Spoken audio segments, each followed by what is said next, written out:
মুস্তাজাবুদ দাওয়া, তুমি দোয়া করলে সব কবুল হয়ে যায়। যুবক বলে না, আনা মুস্তাজাবুদ দাওয়া, আমি আমার জীবনে যত দোয়া করেছি কবুল করে নিয়েছে কে?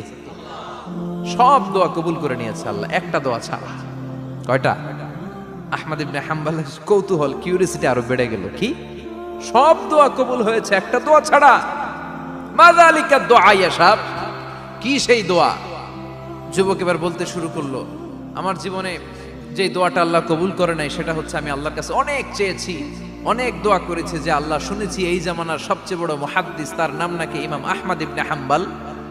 আল্লাহ তোমার কাছে আমার চাওয়া, আমি যেন এই ইমাম আহমদ ইবনে হাম্বলরে দেখে মরতে পারি, আমি যেন ইমাম আহমদ ইবনে হাম্বলের হাতে হাত রেখে মুসাফা করতে পারি আর তার কপালে একটা চুমু এঁকে দিতে পারি। আহমদ ইবনে হাম্বল আবেগপ্রবণ হয়ে গেলেন, চোখের পানি ছেড়ে দিলেন, বললেন যুবক, তোমার এই দোয়াটাও কবুল হয়ে গিয়েছে।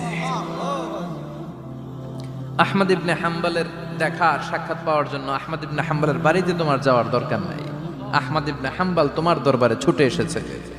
আনা আহমদ ইবনে হাম্বল মুহাদ্দিসুদ দাহর, আমি নিজেই আহমদ ইবনে হাম্বল। যুবক চোখের পানি ছেড়ে দেয়, আহমদ ইবনে হাম্বল চোখের পানি ছেড়ে দেয়। যুবক চিৎকার মেরে ইমাম আহমদ ইবনে হাম্বলকে জড়িয়ে ধরে, হাতে হাত রেখে মুসাফা করে, কপালের মধ্যে চুমু খায় আর আল্লাহর শুকরিয়া করে বলে, ও ইমাম, আসলে এই দোয়াটাও আল্লাহ আজকে কবুল করে নিল।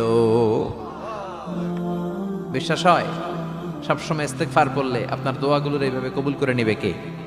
এই পাঁচটা জিনিস পাবেন সবসময় যদি ইস্তেগফারের সাথে লেগে থাকেন। রাজি আছেন তো? এজন্য বিশ্বনবী সব সময় নামাজে সালাম ফিরানোর পরে পড়তেন আস্তাগফিরুল্লাহ। কি পড়তেন? 3 বার পড়তেন আস্তাগফিরুল্লাহ।